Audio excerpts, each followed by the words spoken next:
like to call to order the meeting, the Jeffersonville City Common Council for February the 1st. If everybody would please rise for an invocation and the pledge. Mr. Campbell.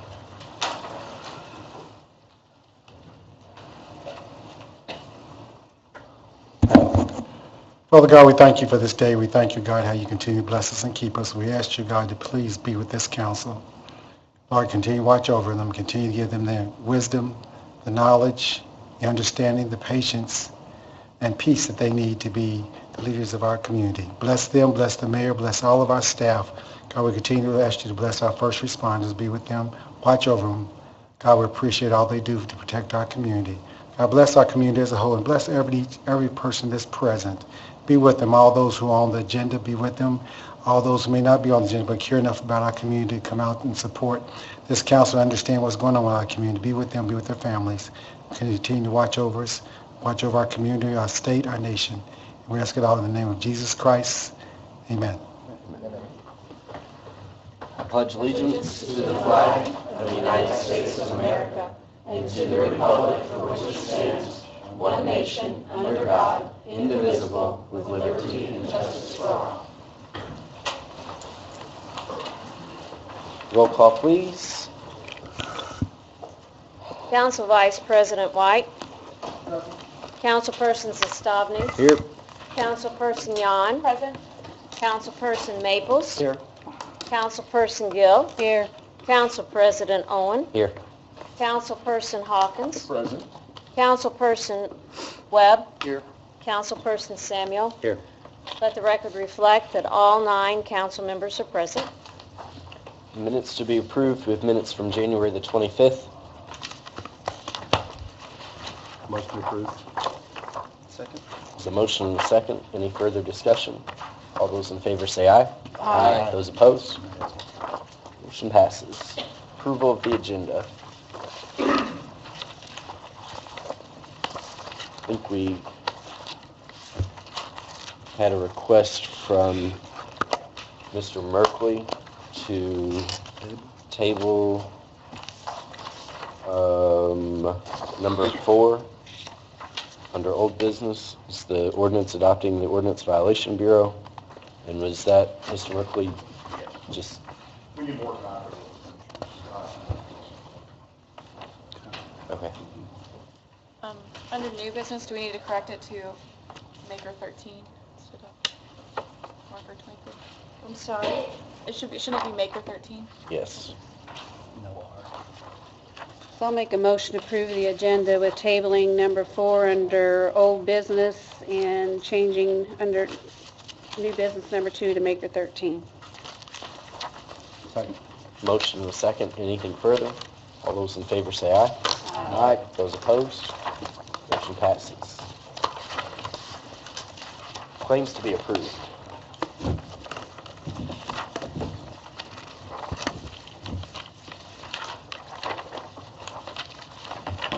I have one hand carry claim for Dawn Spiker for professional services for $4,500. Usually that gets paid on the first of the month. Is that So- just missed it? Yeah, Okay. just didn't get it in there before I got the docket to the clerk, yeah. The total would be $316,633.70. Can you say that one more time, please? $316,633.70. Thank you. Just so council's aware, I did go through claims and they were all in order.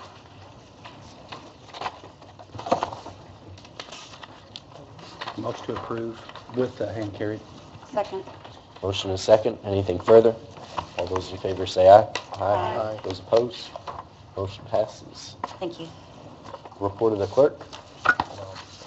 The only thing I have, if you all noticed, we moved the veterans display back to the back of the council chambers.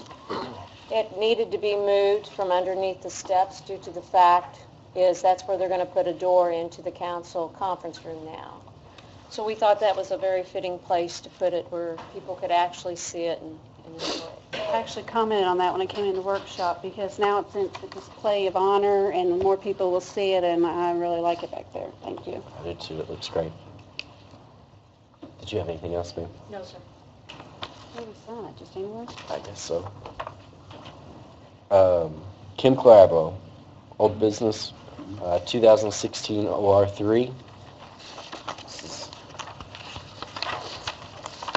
And there haven't been any changes since we passed this on the first reading. Actually, just one.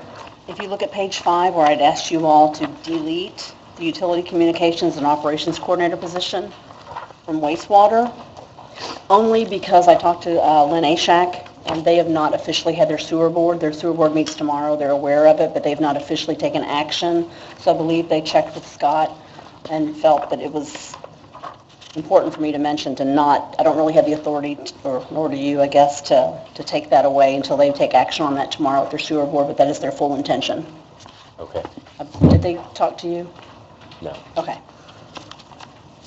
So, So then do we suggest just passing this on a second reading so we can have the approved changes for the last, or go ahead and approve contingent upon, or what do we do? I'd like to go ahead and have it done. I mean, did they speak with you? Okay. They're aware of that they're making a motion tomorrow to remove that position, but because they didn't take formal action, it's not in their meeting minutes.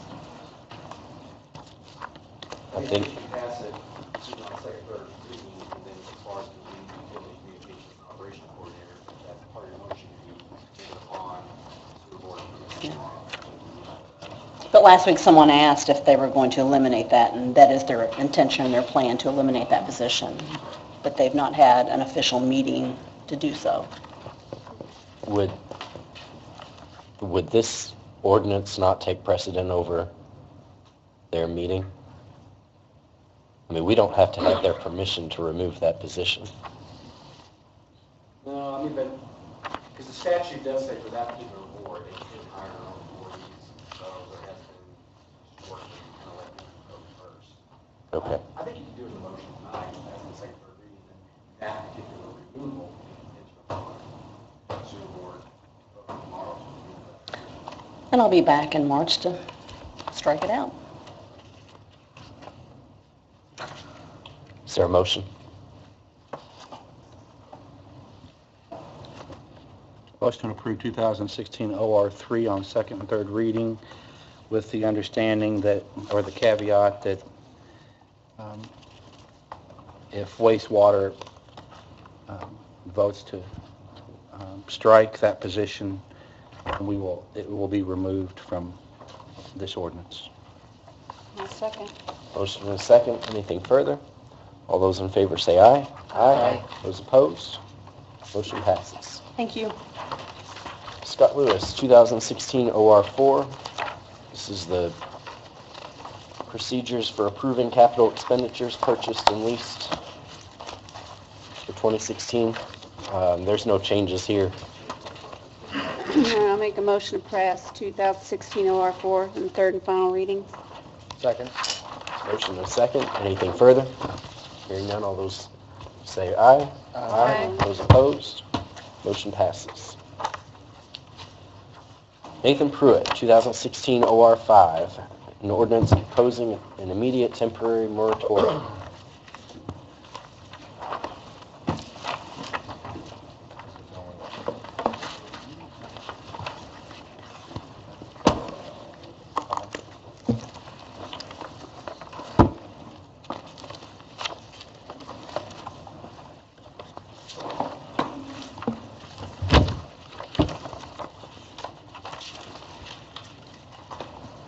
Mr. President, this is the third reading, correct? I believe this will be the second and third. Actually, be the third. Third? Okay. Yes, you're correct, Mr. Wright. Thank you.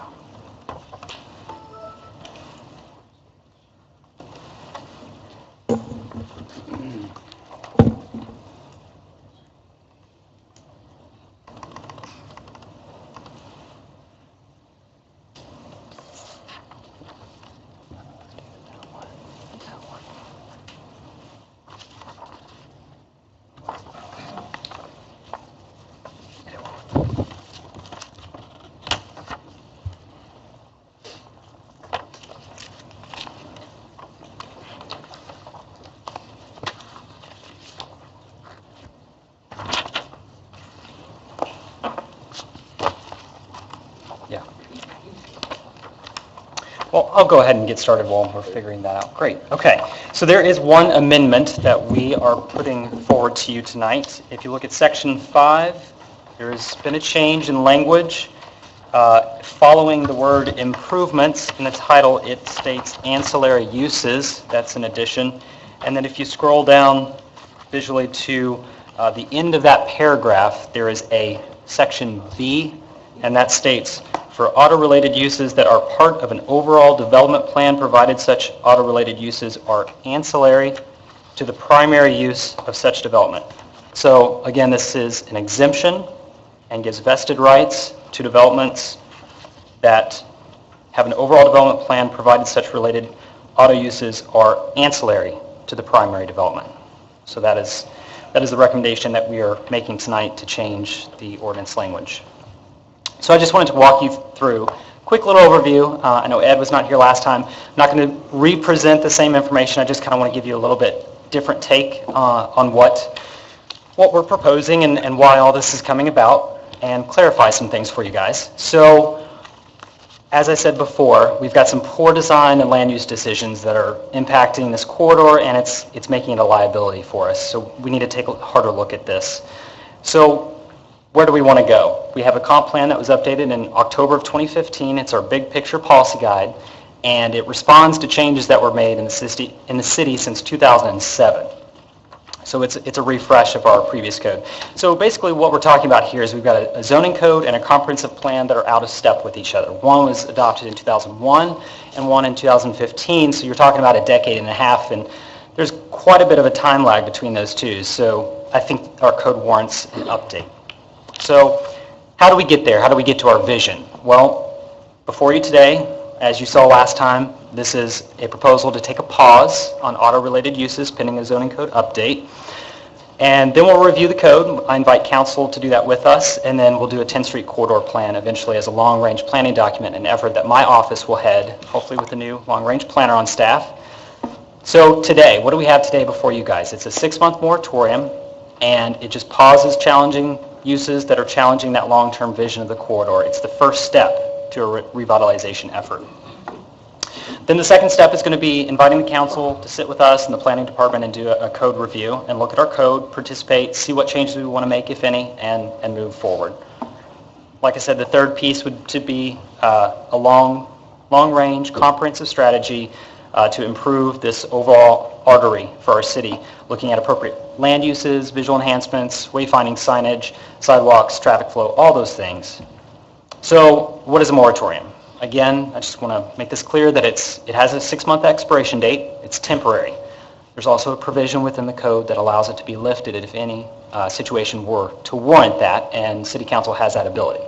The next part would be that this has been previously deployed. We've done an LED signage moratorium. We did apartments as well as pain management clinics. And again, this is an incidental piece of what's zoning and the zoning process, because in effect, when you have a misstep between policy guide and legal tool, sometimes you need an intermediary to kind of fill that gap. So what does this not do? It doesn't change the zoning code at all. There's no proposed changes in this moratorium to our actual physical zoning code. It doesn't rezone any property, and it does not stop or impact any approved development plans or any pending applications for development. I want to make that very clear that it does not impact approved or pending applications.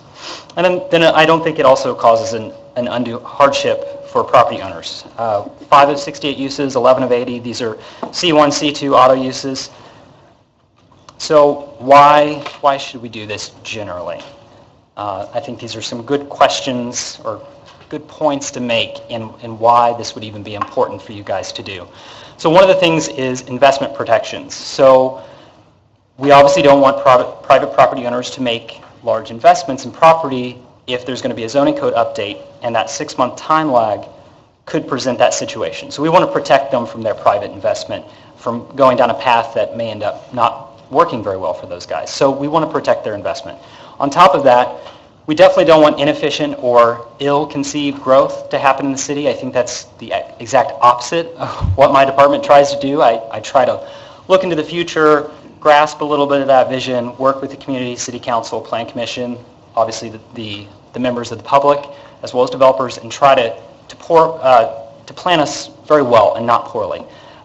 There's also something called the rush for development or race for diligence, which happens. And so if I were to start a long-range planning process, like a corridor master plan, if the development community felt as though I may make sweeping changes, which I'm not necessarily promoting, they may hurriedly, as you'll see in a minute, file applications. And so I don't know that that's the best interest for the overall community.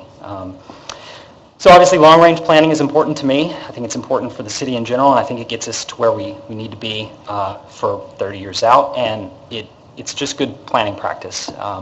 So in this moratorium, we need to address the changes that were made in the comprehensive plan, and in order to do that, we have to do a code update. So that's all I'm asking for, is some time to actually go through that process. Obviously, hasty decisions are never good decisions, I believe, usually, so we want to avoid hasty development. And of course, we want to be consistent with our comp plan. If we're not consistent with our comp plan, it's going to undermine the overall worth of that plan in general.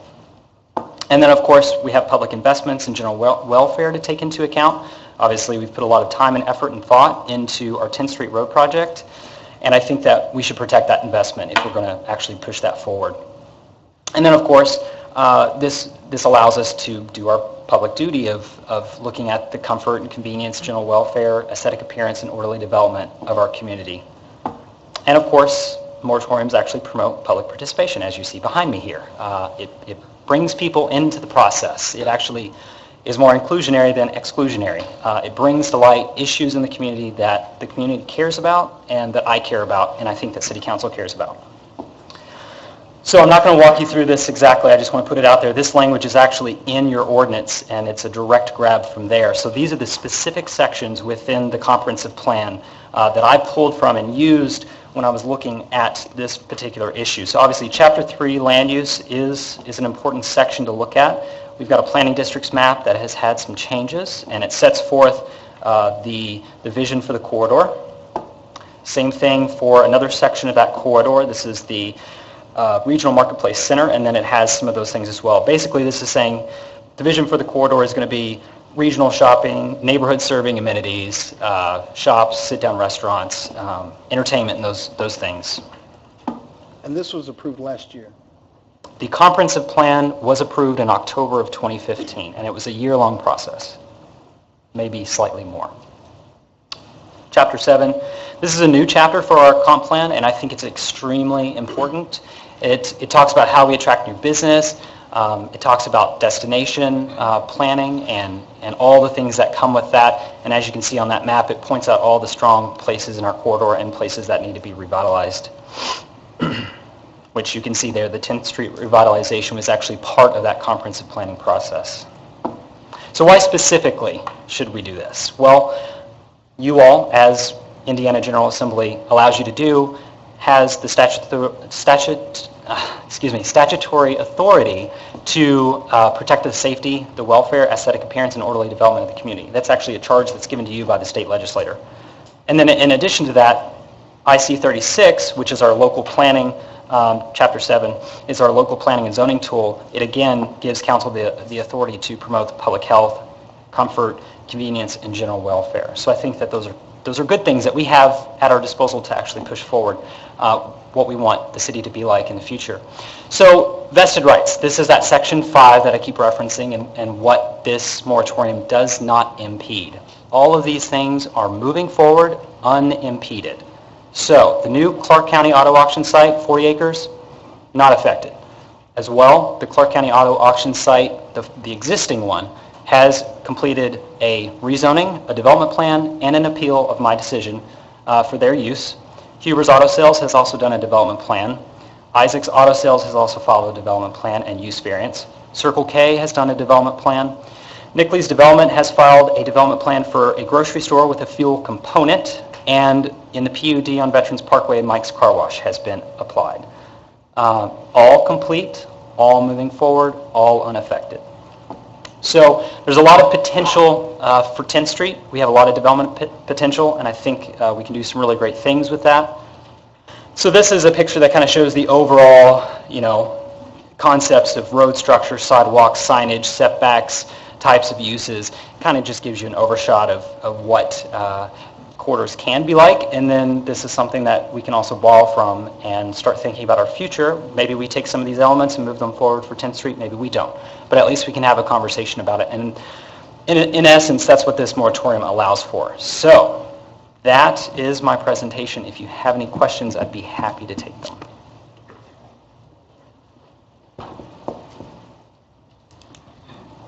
Any questions from the council members? Mr. Merkley, was there any public comment for that Well, I particular believe, issue? I hope we resolve, when we address those. Alan? If we're not going to have a public comment, I do have a question. Alan? No comments. Okay.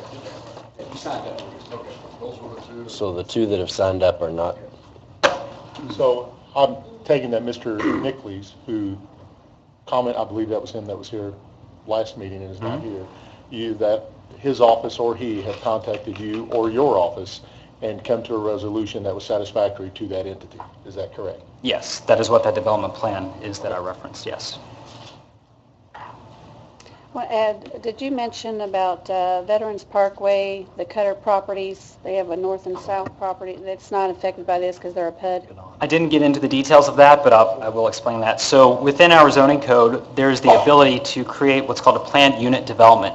And basically what that does is it rezones all those properties, turns it into a PUD, as we call it.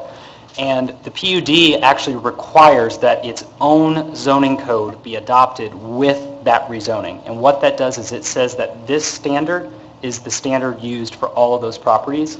Therefore, in reference to veterans, the north side and south side within a certain boundary, it's not all of it, but there's a boundary there. And within that section, moratoriums do not apply to developments within that PUD because the moratorium relates to our current zoning code, not the PUD adoption. 8.19 of our zoning code spells that out for you. Thank you. I just wanted to clarify that for the public because I've gotten a few questions about that. Sure.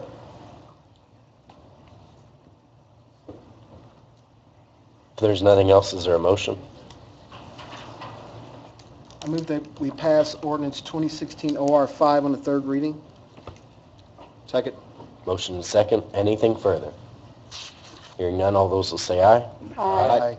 Those opposed? Aye. It's like 7-2. Thank you, council. Heather Metcalf, this is a public hearing, 2016 OR 7, which is the ordinance of additional appropriation.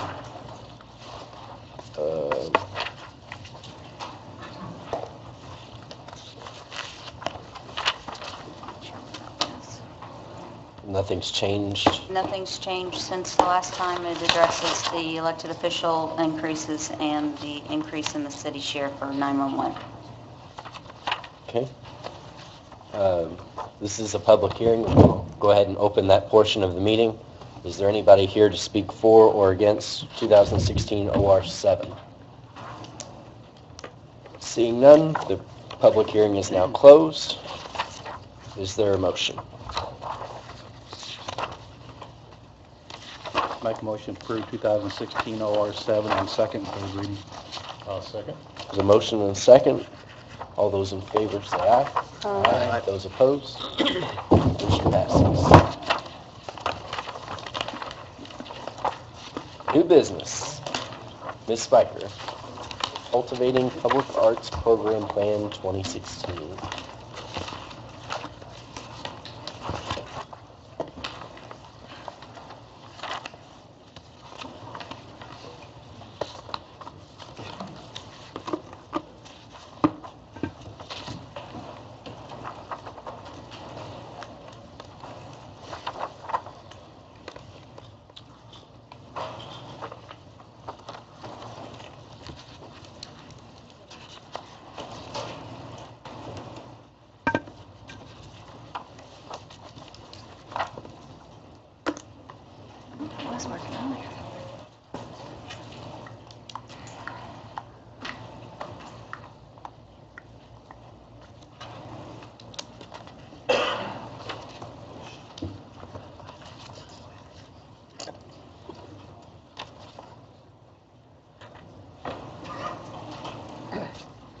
everybody go?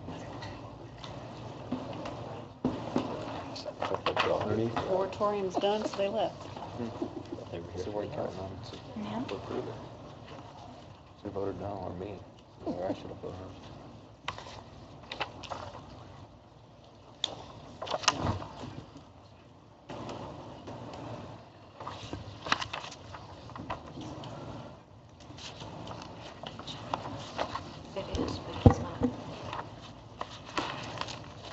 Sorry, we did have it working earlier.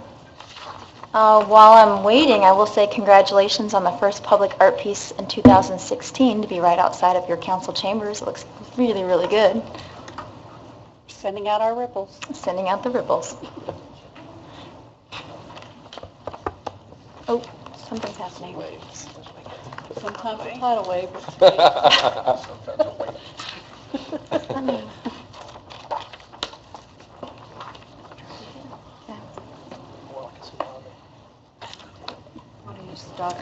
Welcome to City Council, baby. Well, there's something there. What's that?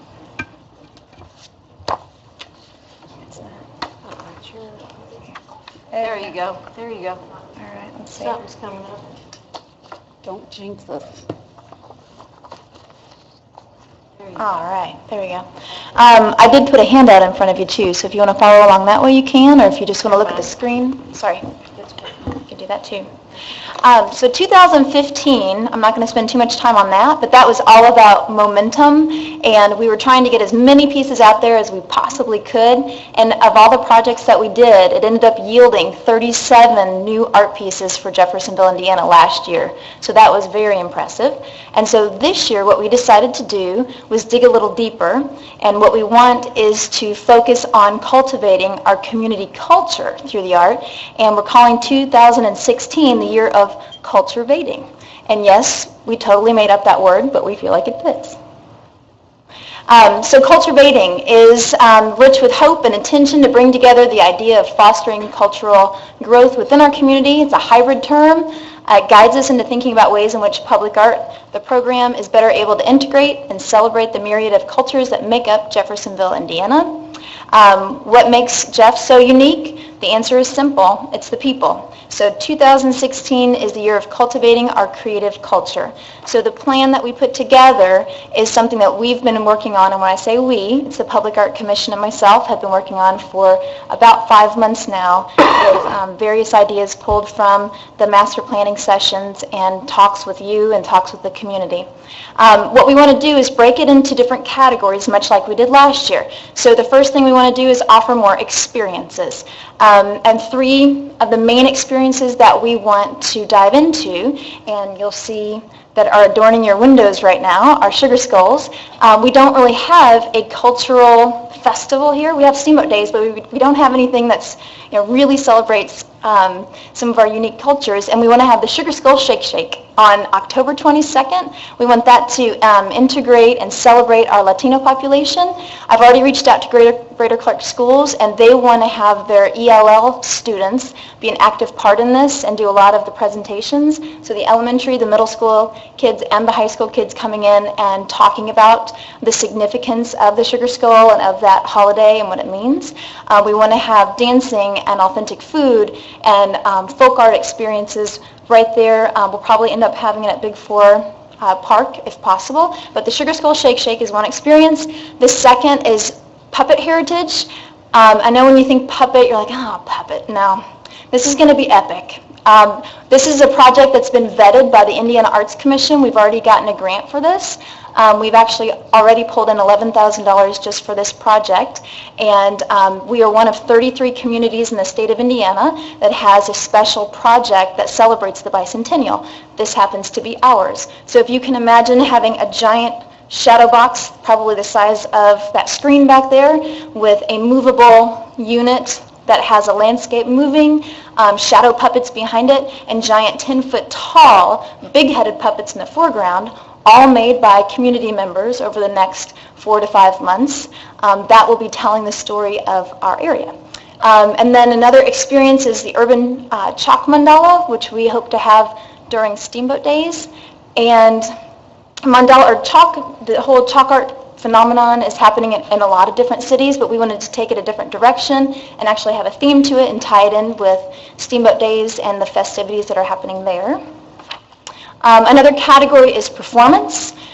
We want to have basically a sand sculptathon. So if you can imagine a giant sand sculpture happening during Steamboat Days, that's your demonstrating artist series. Under the pavilion, huge, and the same artist that worked with us on the tree sculpture is actually a professional sand sculptor and ice sculptor, and he's leaving for Japan in 2 days. So he's going to put together a team to come in and sculpt this giant sand piece. And in the meantime, we'd like to put smaller sandboxes around the pavilion so that our community members can be inspired and bring their families and create alongside of these professionals that are in the middle of the pavilion. Another performance opportunity, we can't take credit for this one, we stole it from Colorado, but the community instruments, we want to put a call out to artists to create at least 3 sculptural either percussion or xylophone type instruments that go outdoors. If you ever traveled to, I forget the town in Colorado, but I have a friend that lives there, said that a lot of times they'll have musicians that just start having jam sessions together right outside in that area, and it's pretty fun to watch little kids do it. Professionals come and do it. So it would, of course, be in a non-residential area because you don't want it to bother people and they're sleeping. Performance art, Shakespeare in the Park, which is a well-renowned theater troupe that's been around for 50 years in Louisville, came last year for the first time to the pavilion and performed Macbeth. They had a great time. I think we all had a great time watching Macbeth. So they're going to come back, and this year it's Romeo and Juliet. So they really want to have a performance in the same space, but they would like to do it in the evening because they came across and saw how wonderful that park looks lit up at night. So that should be a really nice experience there. PEP projects, also called public engagement projects. These are the projects that we have, much like you sat down and made a piece together in kind of a mini jam session. These are the community art making sessions where we pull 65 to 70 people in one room to help make these pieces. One such piece is called the Mural for Miles. We want to do an artful beautification effort to camouflage some areas downtown that kind of need to be camouflaged with something on a fence so you can't see behind that fence. The second one is a Native American inspiration. We want to do something, be it in the round or suspended, that harkens to some Native American heritage. And the third is a contributed assemblage sculpture. The idea behind that is to have the community bring in a piece, since it's all about our culture. So bring in something. I can give you a great example. Steve Stembro already brought in these wooden cogs that are really just historic and kind of funky and chunky and big, but that could be part of the element that spins and twirls and twists, but everybody will be bringing in a part to assemble together for that. Betterment, so there's 3 things in the betterment category, so refining our environment. The first one is the triangle lot. Now this was something that redevelopment came to me and asked about several things in that area with artisan studio spaces and such. And so we put together a plan to basically, what you're looking at up there on the top left is the Vintage Fire Museum, but to repurpose that triangle lot into something that's more activated, an activated space where people come and are part of larger-than-life games that are in that space. The red roofed building would be where the artist studio spaces are. That teal rectangle is that Mural for Miles fence that's camouflaging the Duke Energy structure that's in the center. But the artful element to that, that's all great fun, but the artful element that we're going to champion is the water tower that's below it in the middle. Wilfred Sigg over in Louisville, who did the painting on the Jolays building, actually reached out to us last year and was very impressed with the momentum that we've been going at with art over here in Jeffersonville. And so we asked him to come and just look at that water tower and see if that'd be something. Yep. I just want to interrupt. We have Bill Reedy from the water company here. No pressure, Bill, but it's your tank and we really need help with getting this done. So I want to call you out, and anybody has influence on Bill, talk to him before the night's over. Thank you. Thank you, Nathan. So that has potential to become something really amazing. The center, everybody always talks about continuing that story on the flood wall. So it's got plenty of panels left to continue the story. And Nathan had a great idea to do an open call to the community and have their suggestions on what the next panel should be. Because it's gone from, blueprint stage all the way up to where we are now with Warder Park, but it needs to progress forward in time. The third is the Worley Field piece, which would be a misting unit and a signature sculpture kind of in one. So talking about making a functional piece to cool the kids down at the field, but also have a signature piece, kind of a welcoming sculpture as you go to the park. And then I spoke with the mayor, with Nathan, a couple weeks ago, and the mayor really had a couple projects that he wanted to champion as well, one being the riverfront sculpture. And there is an MOA, a memorandum of agreement, that says that there can be something put in that area. It needs to have signage that's included, so we're kind of in talks about what that could look like. But we think it could be kind of turned in an artistic way. So that's one thing that we want to help pursue. And also the 10th Street spruce up.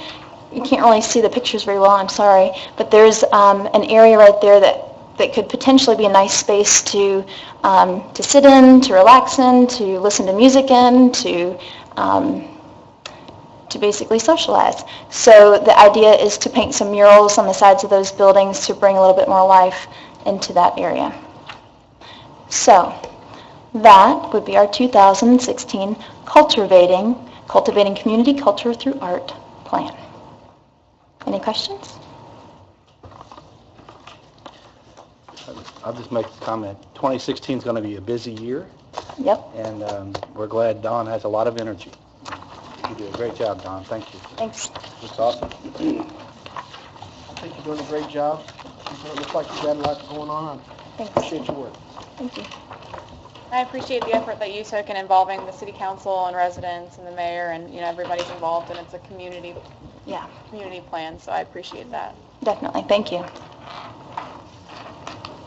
We do have a group that's with us here today, too, that's going to be hopefully a part of that revitalization down in the Triangle Lot area. I'm going to put a plug in for Makers 13. I think they'd be a great asset to our community, so thank you. Thank you, Don. Wes Berkeley, approval of a lease for Maker 13. This is a lease that was approved by the redevelopment commission at the last meeting. State law requires that such a lease be ratified and approved by the redevelopment commission.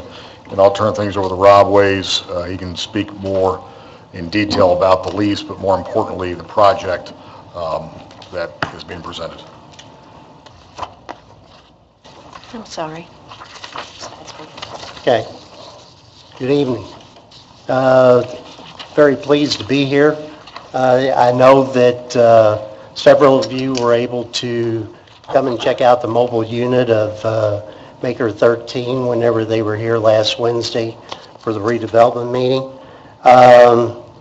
They are looking to move into a building that we have located there at 629 Michigan.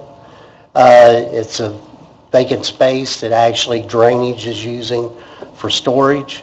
Met up with the individuals, and the individuals that make up Maker 13 is Lauren and Brian Niehoff and Christy and John Riley. They have a great story to tell, and I will let them say a few minutes about it. So those of you that were able to join us for the Maker Mobile presentation, that is a nonprofit outreach arm that's presented by and sponsored by Maker 13 now. What we're looking to do is to build a community workshop. So to build off of what Don's presenting, and another community involvement aspect is to build this community workshop. And what that is they call them maker spaces. It's the new term for people that like to be creative, who like to make things. So it's nothing new. It's really just bringing back the history of people being self-sufficient and being creative and making things. And that's what we want to inspire, is to inspire people to be creative, but to give them the tools and the training and the know-how to do that. So the 13 in Maker 13 is one space to dream, design, and build. So it's the three components of how you bring your imagination to reality.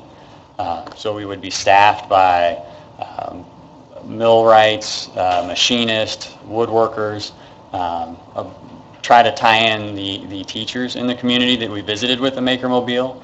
A lot of Greater Clark has really plugged in to figuring out how to take their education to different avenues. They could come to the shop. They could have targeted field trips. We could do the community art pieces in the shop. That building has a great overhead door that we could open up.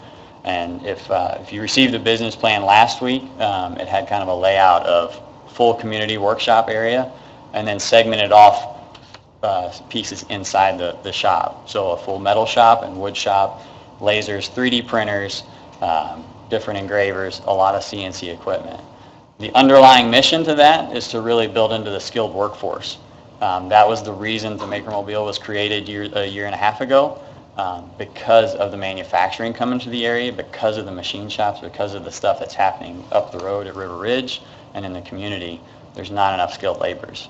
And so one is to inspire the community to be creative, but two is to inspire people to check out those vocations and to see the ways that they can be creative and earn really good money to do that.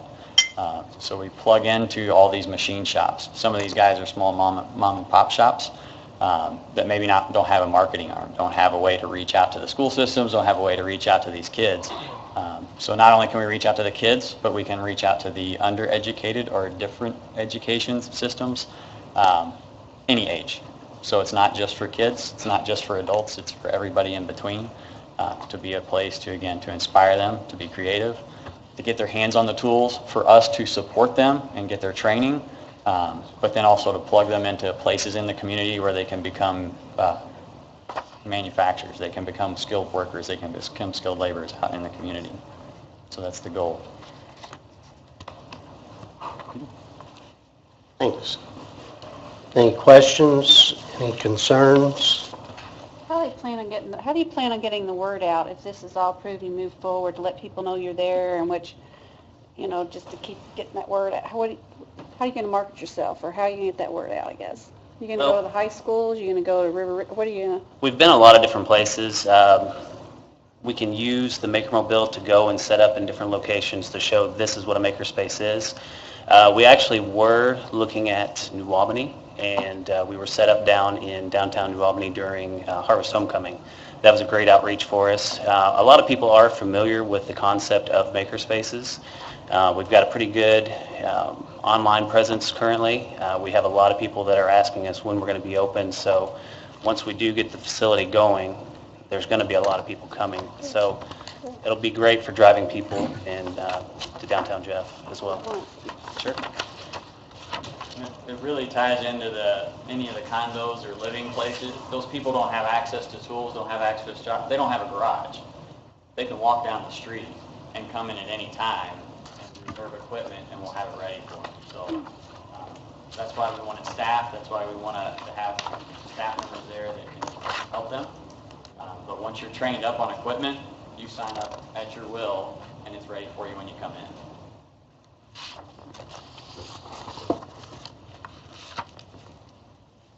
This just shows you what it looks like now, so it's going to need a little bit of work and cleaning up in there, but they got a great vision, a great plan.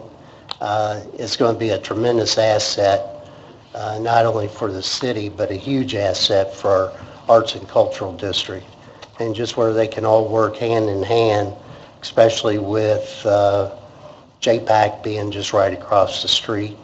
And so I'll make a motion to ratify the lease that was approved for Maker 13 by the Redevelopment Commission. Second. There's a motion and a second. Anything further? Just want to say I'm excited about you guys, and I'm probably going to come down and see you when you're open. Good deal. Thank you. All those in favor say aye. Aye. Those opposed? Motion passes. thank you very much. Probably. Should be 8. Number 3, Scott Lewis, an ordinance amending ordinance 2008 OR 004 and 2012 OR 22 regarding the Jeffersonville Parks Authority. Yes, this ordinance before you, I was asked to prepare it by Councilman White. Just to give you an overview, this particular ordinance is amending the two prior ordinances which established the Jeffersonville Parks Authority.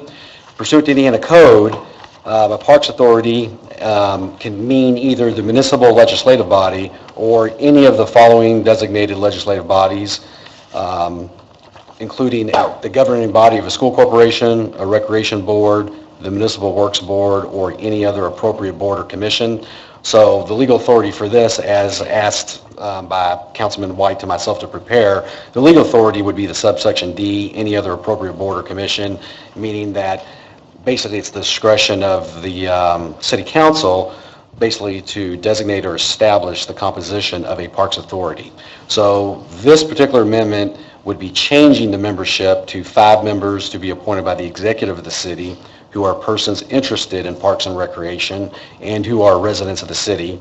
And then there would be 4 members to be appointed by the legislative body of the city, one of whom shall be a member of the legislative body of the city, with the remaining 3 to be either a member of the legislative body or a person interested in parks and recreation and who is also a resident of the city.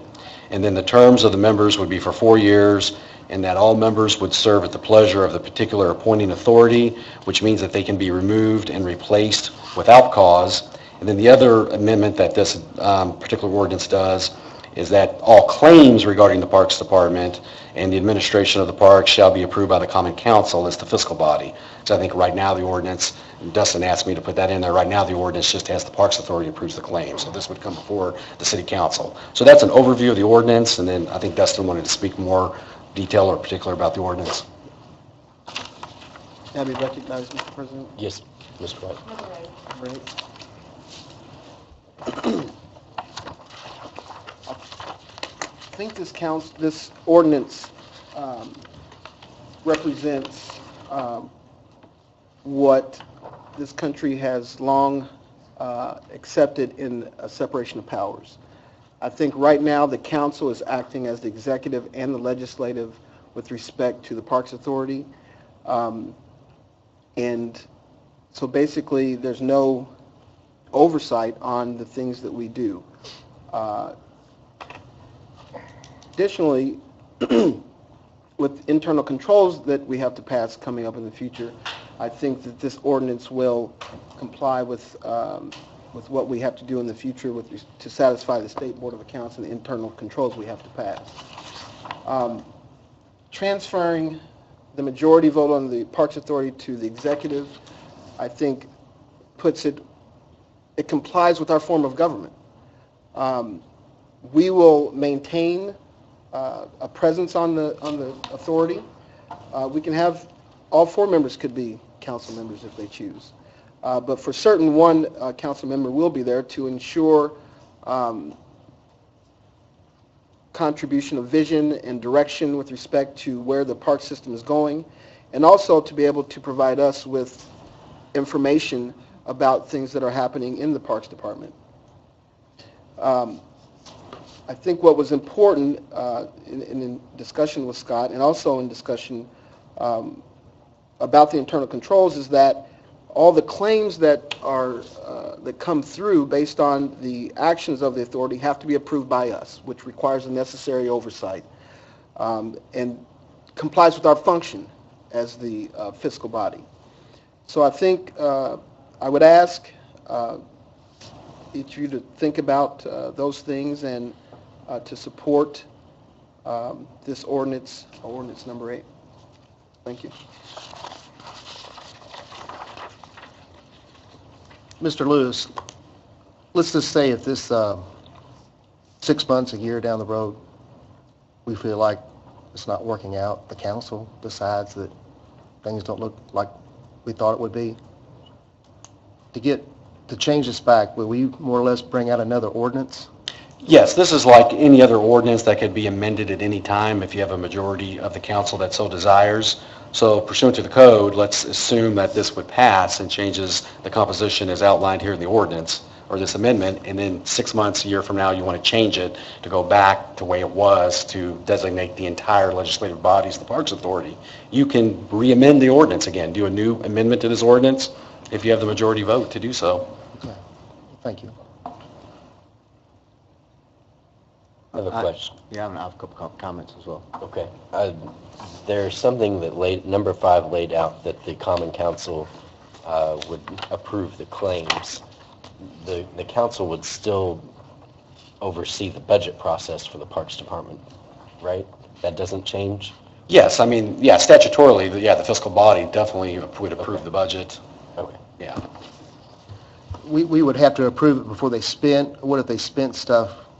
I mean, something came unexpectedly. I mean, we would be over all appropriations before they spend. I mean, okay. Yeah, they would have to basically submit, if they want to spend in addition to the budget that was approved, they would basically have to submit an additional appropriation request to the fiscal body as an additional appropriation. We would be not there. responsible for setting their budget. Yes, the council would set the budget, but Yeah. but then I said, if something they want to spend is not appropriated in the original budget, you would still have to follow the additional appropriation procedures as set forth by Indiana code for any sort of appropriation or claim. And then I guess in addition to that, I'm just trying to be thorough. This authority would not then have ultimate financial authority, fiscal authority, I guess, would be vested with the council. So this authority, the multi-member board, would not have budget authority, claims approval, or any kind of bonding capacity without the approval of this board. No, yeah, and that's why it exists now, because even though right now the council is the Parks Authority, even if you want to do a bond as the Parks Authority, the actual bond ordinance still has to come back before the council. Yeah, that's pursuant, even like the sewer board, any bonds that they have to do still have to come before the fiscal body pursuant to statute to approve those bonds. Yeah, I have a couple comments. I was here in 2008 when we created the Parks Authority. And I guess I want to give a little history of why the Parks Authority exists and why I think what's being proposed here is just going backward and will not be as good as what we have today for the citizens of Jeffersonville. First of all, it's not the council versus the mayor as far as this issue, because the council can work as the Parks Authority and they're all elected officials. The mayor can't, in his own capacity as mayor, be the Parks Authority. He has to have a commission. Is that correct, Scott? If this did not exist, there's another Parks That still Recreation, Parks requires Commission. citizen appointments. A different type of board. Yeah, there's a different statutory board. So what we're talking about is elected officials with having a Parks Authority oversight, or a citizen board having oversight. To me, elected officials are the ones, we're the ones closest and most accountable to the voters. When you go with unelected citizens, their first connection is with the appointing board. So it's one step removed from the taxpayers. The other thing is, as the city council, we all have districts. So we represent our districts. This board doesn't represent districts. Whatever the makeup may be, all downtown, all out newly annexed, all one part of town or the other. So by definition, by the Parks Authority we have today, each district is represented by elected officials in a way that's closest to the voters. The other thing is, we have a history. We've done this before, had a citizen board oversee parks, and it wasn't better. And the other reason it's not better is because what you've had a lot of times is you had people who, they don't have any understanding of the finances of the city. They don't understand budgets, but they may love parks. And I went to some of those meetings, and great people, parks-focused people, but I remember discussions about what flowers are going to be planted, where they're going to put swing sets. Now, they did other things too, but they didn't think about a $1 million project. They didn't think about where the demographics of the city are going and how to create amenities or services to meet those demographics. Since the Parks Authority came here, and let me say, with the support of the previous mayor because he saw some of these shortfalls. We've been able to do some big projects. I know they're controversial sometimes because we spend a lot of money, but one of those are Vissing Park. You think Citizen Park Board would think about spending $6 million? $6 million, when their budget, the park's budget is $3 million. They're going to spend $6 million on Vissing Park to renovate that? Totally change that neighborhood. No, they're not going to think that way. And look at Worley Park, the soccer and football complex. Are they going to think about how are they going to go to CCSA, generate a partnership, write a contract where it's a use agreement between two entities, and then spend $4 million to create that park, which is an awesome park, and changes that neighborhood? It won't happen. Or it probably won't happen. But if it does, let's say a board says, oh my gosh, we got this great project, we want to spend $10 million. Guess what they do? They got to come to us. So it's already another step in the process. And what if they approve something that we think is maybe not the best idea? Then you got to deal with conflict resolution. And I think there's kind of a question about that. Conflict resolution means we say no to money or a process that we have some authority over. That's going to be controversial. It's going to be a big deal. It's going to be a fight with the mayor. Or, you know what we could do? We could sue them, or they can sue us. And that's happened before with conflict with redevelopment.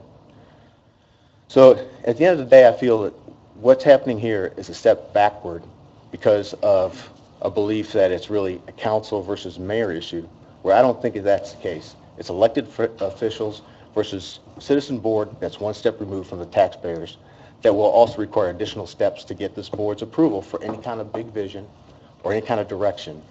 And I think one of the things I asked Mr. White is, what's the problem with parks? What are you trying to fix here? And it was more of a philosophical belief about executive versus fiscal body. So, you know, I'm at the point where I know I've had the experience. I've seen how the other board is. I know a lot of people here have not seen how that worked before. But what we have today is better, and I hope we don't consider going backward to a citizen board. One of the other issues we have with citizen boards is people didn't show up sometimes. And that's why when we set up the Parks Authority, we set up subcommittees of citizens with interests in different areas, river stage, facilities, sports activities, and then we put in a component where they have to show up or we kick them out. Because even though these people are citizen board appointees, are well-intentioned, they don't have the commitment of elected officials. With that, I hope we don't move forward with this ordinance. Alex, Sure. when you brought up the point that we still approve claims, well, everyone knows that if it's a legal claim, it's already money spent. We have to approve that claim. Also, we set the budget, but once we set that budget, if it's in their budget, they can spend it, correct? That's correct. Well, but this would be the body approving the claims, though, technically, so. Even if we prove the claims, we don't have any oversight on the spending, just like we don't now if it's a legal claim. But the thing is, with the oversight that comes in as being an elected official, as myself, and being fiscal responsible and answering to my district and the quality of life in their park system, and I come in, I go through all the claims. I do not see a member of this board going through those claims because they said, well, we won't have to approve them.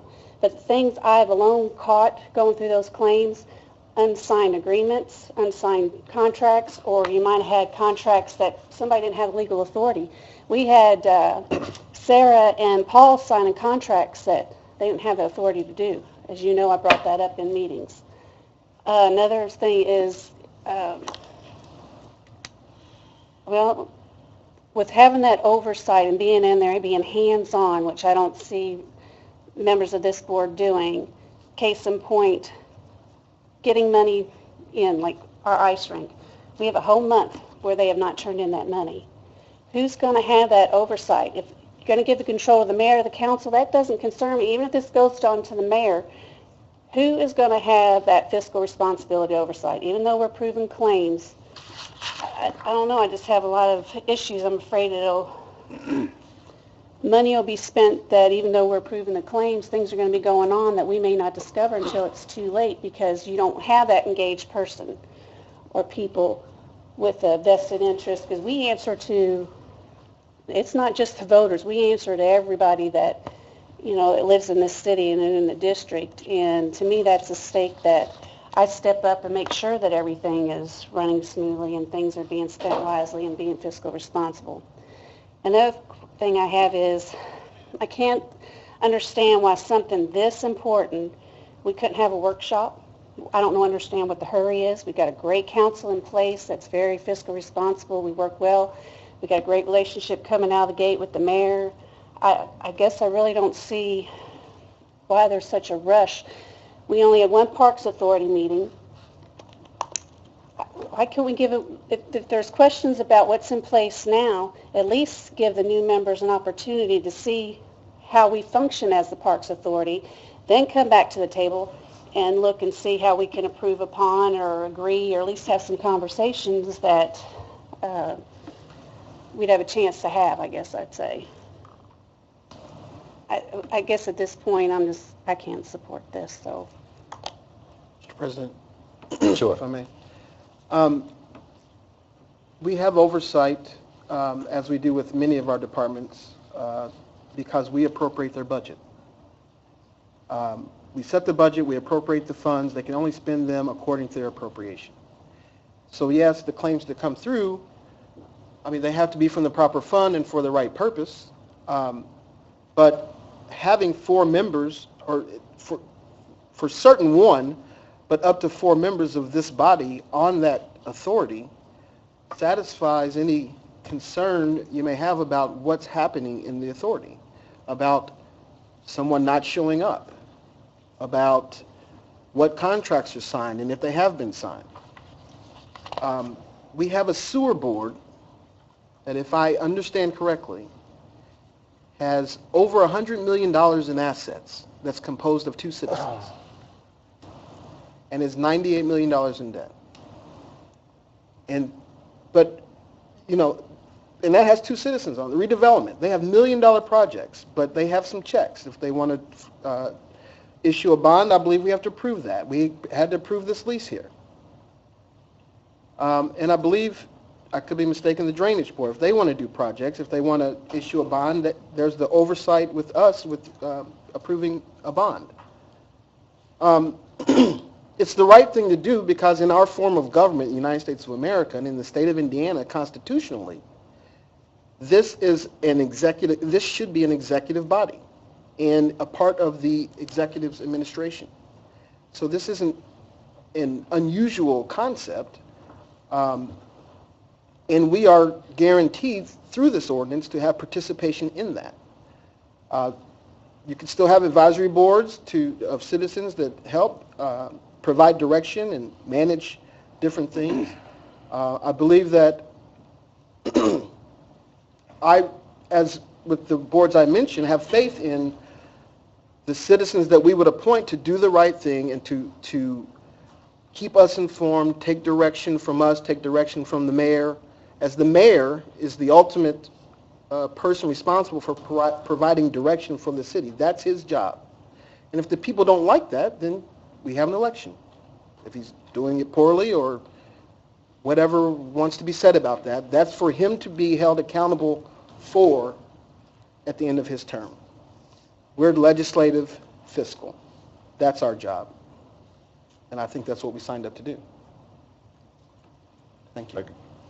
I know we can probably go back and forth all day, but I'll make one last comment, is that I believe that Mr. White is projecting his own beliefs in this scenario, where the state statutes and our state legislatures give us the right, the ability for the legislative body, the city council, to run as the Parks Authority. And in fact, if you go back and look and see who made the motion to create the Parks Authority, it's Mr. Ron Grooms, who's the state senator. And if you look at who supported expanding the Parks Authority to second-class cities, which we are one with annexation, it was Mr. Grooms, because he was very involved in parks and he understood these issues. And there was meetings up at the State House to talk about this. And there was value in having the legislative body, the elected officials representing their districts, to be able to function as the Parks Authority. And they pass that and they allow that, and I think I think they're right, and that's the better form of managing the Parks Authority.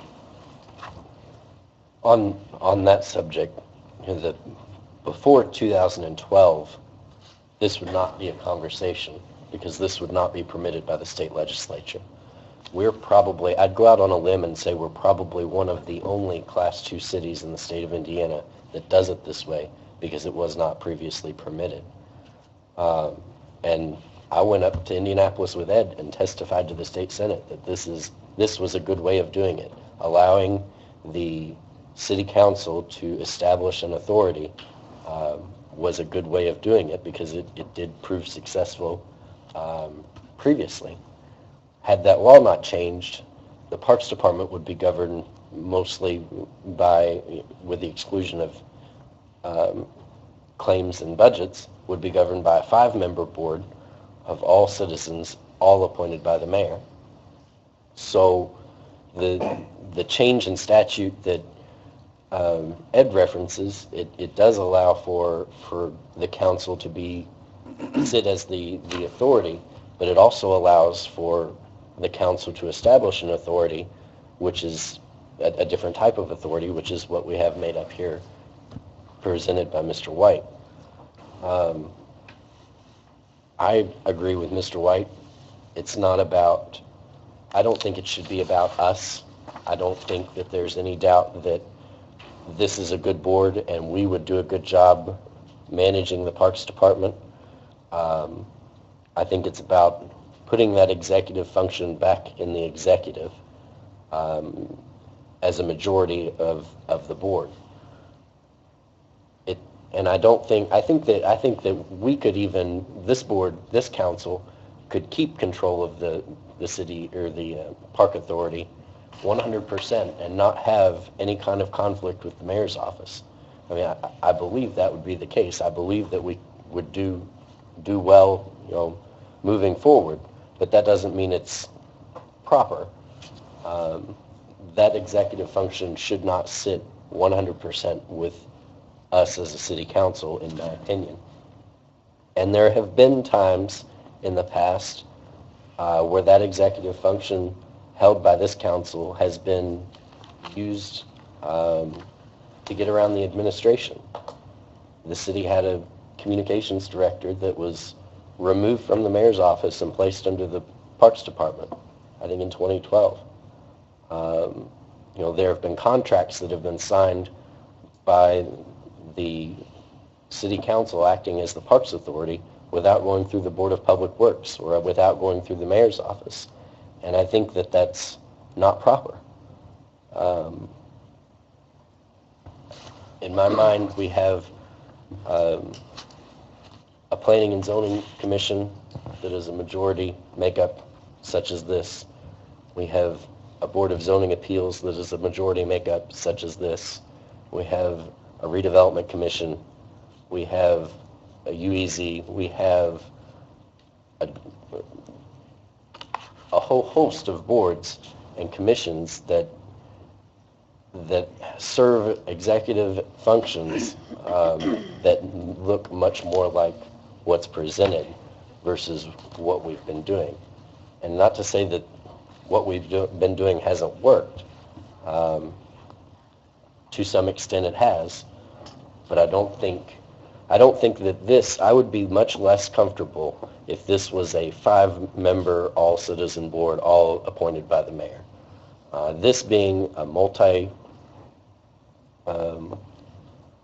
board made up of folks appointed from both our board and the mayor's office makes this more palatable than it would be the other way, in my opinion.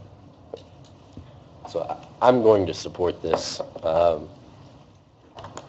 I know what the question was asked, what's the hurry? It's not a matter of being in a hurry. It's a matter of, in 6 months, what will be different? There won't be anything different in 6 months. We're still all going to most likely get along and do well, and the relationship with the mayor's office, in my opinion, has been better. I don't see that changing in 6 months. So I don't know what the delay would be then.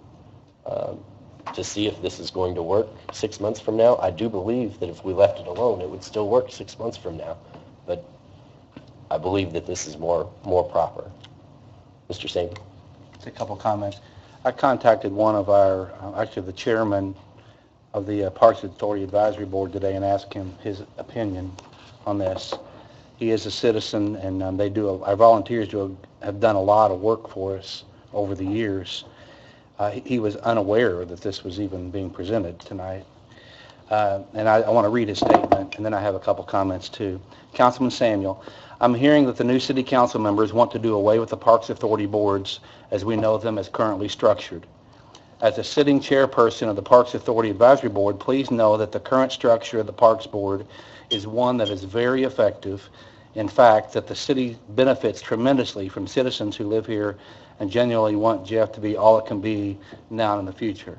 Furthermore, we have a balance of younger and more senior folks with a wealth of knowledge of what works, new programs we could explore, etc., that keeps Jeff diversified in its offerings to the area. Please keep me in the know with future discussions on this. Thanks, Scott Edwards, concerned board member. I'm going to give that record. Just a few comments.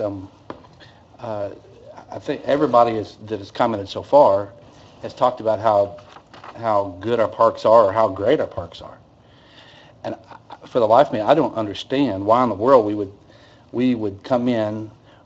We're a new council trying to work together, trying to understand each other, trying to build trust with each other, just trying to make things best for Jeff. But I know when I was a new council person, there's so many things you're just trying to understand how the city works. And 1 month into the process, undoing something that's been going on for well over 8 years that everybody says is working great. I don't understand the thought process in undoing that and saying, oh, we can put it back in 6 months. Well, we could also continue to make our parks great, and in 6 months or a year, if it's not working or we think it could do better, then make this change. But making it the first month or the beginning of the second month, there's more to the story in my opinion. Ed said it very well. Ed has had the vision for our parks, and I commend him for that over the years. And one of his comments was that the way it is now, each district has a representative in the Parks Authority, which is you, us. And I can tell you many times I've heard different council people say, I'm really concerned about the park in my district. And believe me, it got attention. And I think that's critical. It was mentioned that probably we might be the only Class 2 city that's set up this way. I take that as a badge of honor. Jeff is a happening place right now, and we're visionary. I don't want to follow other cities when it comes to how we want to be set up. The legislature gave us the authority to set us up this way. We took advantage of it and have really turned our lagging park system into something phenomenal. And it's not a mayor's council situation, because just about every park that the mayor wants to have, we have. The mayor has control over all the staff. So I don't understand that even rationale. So I guess my comment to the council members is, this is a huge decision, because once we make this decision, it's not easy as flipping a switch and going back how it was. It is not. And I would encourage us to delay this decision and to think about it and to look at it 6 months or a year down the road if it needs to be, because we have the power right here. You have the power to change anything you want in our parks. You just get together and vote, and you could do that if you choose to. So I've spent a lot of time in parks meetings over the last 8 years, and I have a lot invested in the parks, and I really hate to see that just be turned loose. So those are my comments. President. I would, for Mr. Scott Edwards, if I understood what his message was, is that the advisory boards would go away. And just to be clear, this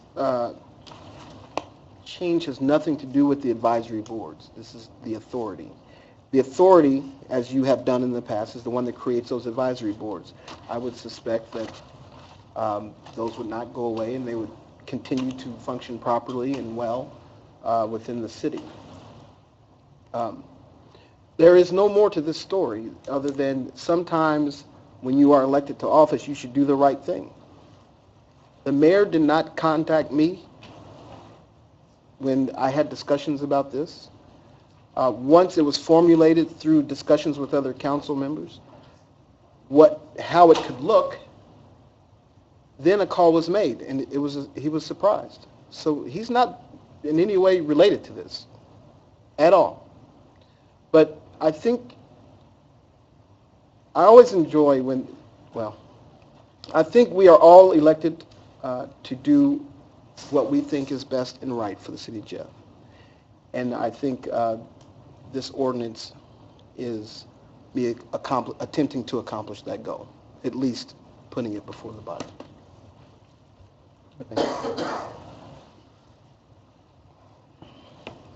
With this new ordinance going through, and I think I know the answer to this, Scott, with these new members, would they have the right to more or less undo what we've already established at Worley Park? With the budget we set aside, the money? When you say the budget for the Well, the project money that was we- approved for the yeah. new project, I mean, my understanding is that's a signed contract for that project. So they couldn't unravel that? You're talking about for the new building and so forth? That's a done deal, right? That contract's been signed, correct? Yeah, the contract is signed. Who would oversee the construction, change orders, and so forth? Now, that would be the new park authority, yeah, they would oversee that aspect of it, just like the way the park authority oversaw the original construction, so. And that, make a comment, Mr. White said, well, there could be other commissions, so we'd have a citizen commission reporting to a citizen commission, and then they'd have to get, I guess, legislative approval. So you're now 2 steps removed if you have another layer of citizen boards. It seems kind of awkward. There are existing advisory boards. Is that what you were speaking about, Nathan, that Scott Edwards sits on? Yes, Those exist now? correct. Okay. But this doesn't guarantee they will continue. That's up to the new 9-member board. They could say, we don't need the advisory board, we're the people. We want control. And there was issues before, but in the last, but before it went to the Senate 8, where there were some very controlling folks that were citizens that the only person they answered to was whoever installed them. They didn't really answer to the public. And I think that's Mr. Edwards' concern, is that a lot of the volunteers have spent a lot of time there, and there's absolutely no guarantee, and there's no guarantee every year that we would put him or them back on there. That's up to this group. But I think his point is we've got a great thing going, and the new group, whoever they are, they could just say, no, we're doing it differently, or let's get all new people. And I think there's a concern for that. I have a couple comments tonight, and try not to hit on other things people have said. I believe, I'm a conservative. I was elected as a conservative, and in my conservative view, you don't want to change things rashly, and Ms. Gill pointed that out. If this is working, not one time when I went door to door did anyone complain about our parks. They complained about a great many other things, but the one thing that they all seemed, if they had something good to say, was about our park program. And I understand the separation of powers, teaching government, as I do. The mayor is de facto the executive, whether we call him that or not, because he hires or fires the people in parks, if I'm understanding the way it's structured correctly. So therefore, he does act as the executive, because those people will do what the mayor tells them to do, regardless of what the Parks Board may tell them to do. So he is the de facto executive, even though it is not a necessity, as Mr. Zasavny pointed out, in the state to have the separation of powers. What applies to the U.S. federal government doesn't necessarily apply to a second-class city. And then I heard someone ask, well, what's going to be different in 6 months? Well, and this is directed to our newbie members, which are like, 3.5 of us, 4.5 of us. We don't know how it functions yet, because our butts haven't been in the chairs that make the decisions. So when we're deciding to get rid of it without having a full understanding of even how that process works, other than what we're told by other people, it's very difficult for me to then lend my support to this without knowing even what my role was, other than what it says on paper, to do it. Because once you're here, as we're all quickly learning, it's much different than what the presentation of your position was. So what will be different in 6 months, even in a few months, a much greater understanding by the new council members as to what this vote actually entails and what we're either getting rid of or giving away, depending on how you want to approach looking at this vote. So those are my 2 cents.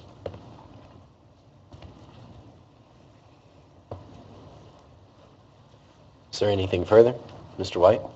Mr. Chairman, I move that we adopt 2016 OR 8, an ordinance amending ordinance 2008 OR 004 and ordinance 2012 OR 22 regarding the Jeffersonville Parks Authority on the first and second reading.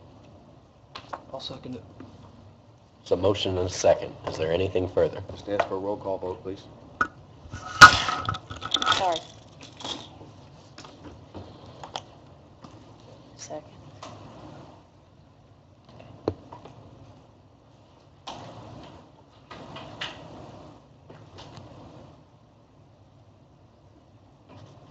Okay. Council Vice President White, Aye. Councilperson Sestavny, No. Councilperson Yan, Aye. Councilperson Maples, Aye. Councilperson Gill, No. Council President Owen, Aye. Councilperson Hawkins, No. Councilperson Webb, Aye. Councilperson Samuel. No. Ayes have it. 5-4.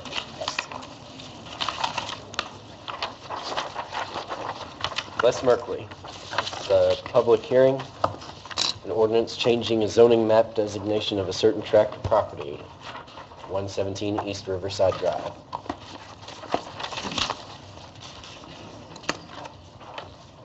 Speak briefly before I turn it over to the applicant, I believe. He's number 9. Okay, well, I guess I'll handle it. Okay.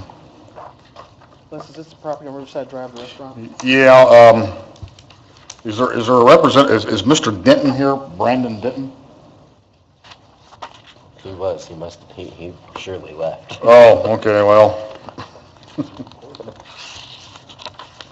Let me see.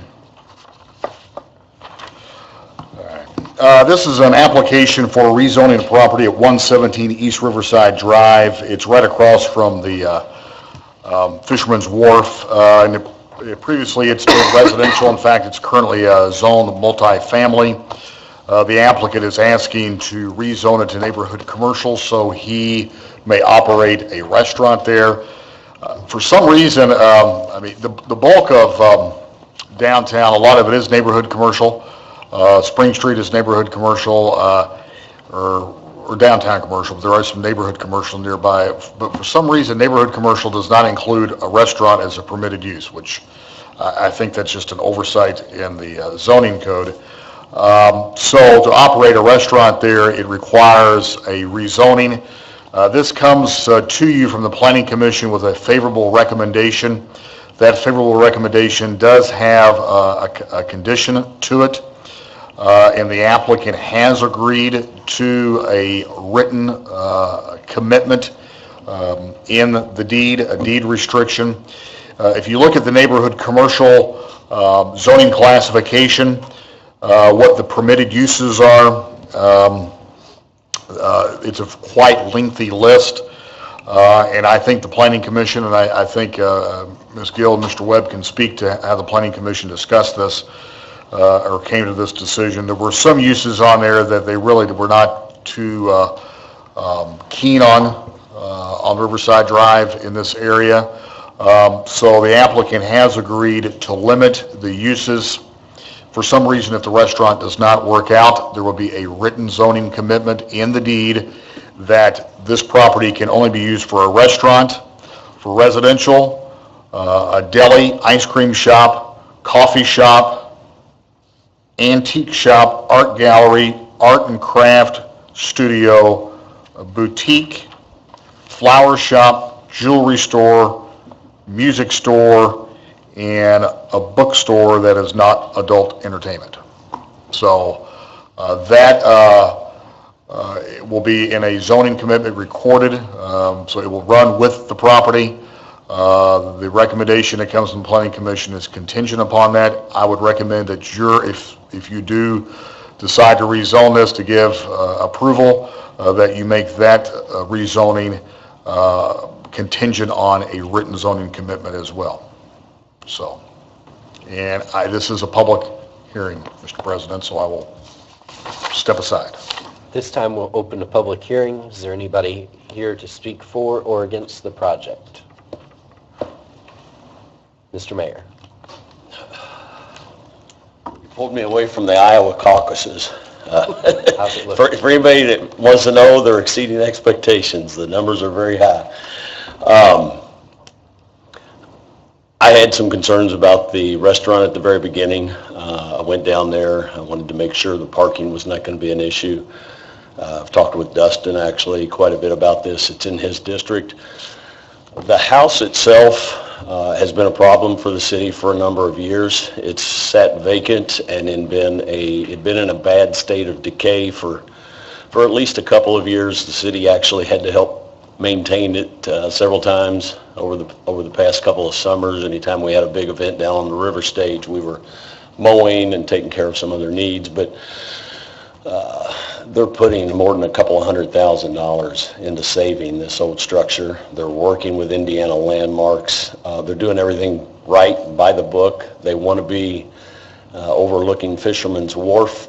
They're excited about it. It's going to be another way to bring not only pedestrian and automobile traffic in, but it's going to take advantage of the river, and you're going to see a lot of boat activity because of this place. So just really excited about it.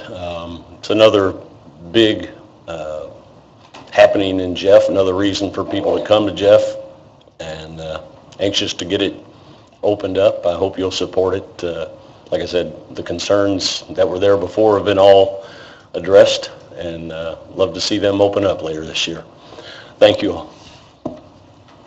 Is there anybody else to speak for or against the project? Seeing none, the public hearing is now closed. Is there a motion? Make a motion that we accept 2016 OR9. Second. I think you need to put a motion with the change amendment and restrictions that we discussed in planning and zoning. A motion what Scott said. There's a motion. Is there a second? Second. All those, anything further? Is this something we just passed once? Yes, one time. Zoning changes are one time. All those in favor say aye. Aye. Those opposed? Motion passes.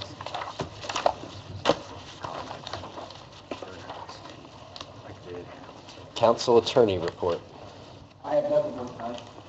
Are there any department heads that would like to speak? I saw a couple chiefs. I would like to. Sure. Oh, for the chairs? Gotcha.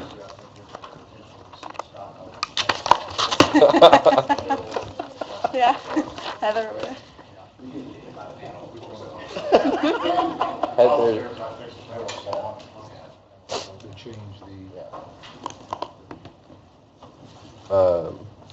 any public comment? It looks like everybody that was here for public comment. Oh, Pat Barrow, you are circled, not scratched off. Pat Barrow. Ms. Barrow, please state your name and address for the record, and you'll have 3 minutes starting after you state your address. Pat Barrow, 1800 Dutch Lane. My comments on the moratorium, I'm just curious, I've got two pieces of property listed, one on 10th, one on Allison. Both of them have automobile businesses in them currently. So my question is, when I get the contract, can the existing business remain as the existing business? I believe so, yes. Okay. I just needed to clear that. Yes, ma'am. New one? Okay, thank you, that's Yes, ma'am. all. I'm sorry, we could have answered that before. I apologize. That's okay, thank you. Council comments? Mr. White? I have no comments, thank you. Mr. Z? No comment? Ms. Yan? I just wanted to touch on a couple of questions that the council brought last week's meeting about some questions that I needed to ask at the redevelopment meeting. And I also wanted to say that it was great seeing a lot of council members present at the redevelopment meeting to welcome me in my first meeting on the commission. And I think, Les, you weren't here last week to answer some of these questions as well, but it seems there was a question raised about the transferring of the properties, of how we're going to transfer that authority,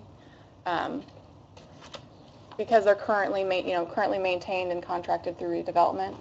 And it was your understanding that those are, as long as they are, it's not that the Parks Authority has to maintain or transfer that property over, but as long as they are a part. I'm sorry, I'm not. Well, since I look at it, if I recall, Parks Authority ordinance says Parks Authority is responsible for any parks in the city. So, regardless of ownership. I think we have a dedicated parks fund, using that money for non-parks projects. That's what we think the issue prior to the board account on the city. That's the issue. So I just want to let you know I brought it to the attention and that that's under work and discussing. I didn't get a parks fund. Parks fund or non-parks. Well, that's not, we'll just build parks. That's it. Mr. Maples? No comment. Ms. Gill? No comment. Mr. Hawkins? No comment. Mr. Webb? No comment. Mr. Samuel? No comment. Only comment is to remind that we did set a workshop for February the 15th for our next council meeting, 5:30, to discuss Lowit with the police and fire departments. What time was that? 5:30. Yes, sir. Do we have a finance committee meeting in the morning? Um, I had it down, but I didn't. Scott is not advertised, no, man. We because never we got haven't a final. advertised one. Thank you. Tuesday mornings weren't.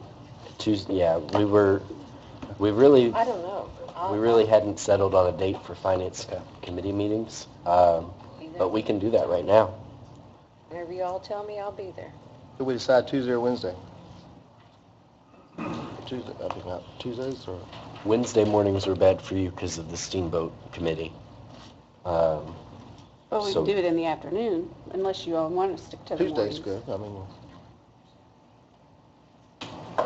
Tuesday, Yeah, so would that be tomorrow or next Tuesday? well, we Just got to advertise. Oh, next Tuesday. Finance committee we meetings. could do the second Tuesday of the month and have time to advertise, right? Yeah, 48 hours. Right. So let's do Tuesday the 9th at 10 o'clock. If you want to make an advertisement for the rest of the year, I'll be out of town. That's all right. Is that, There's nothing Yeah. going on.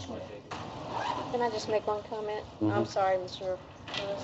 One thing I was going to say, that having it in between the two meetings is really a good idea. probably? Yeah, and then having it on Tuesday is actually better, because we can get the packet ready for, a little quicker.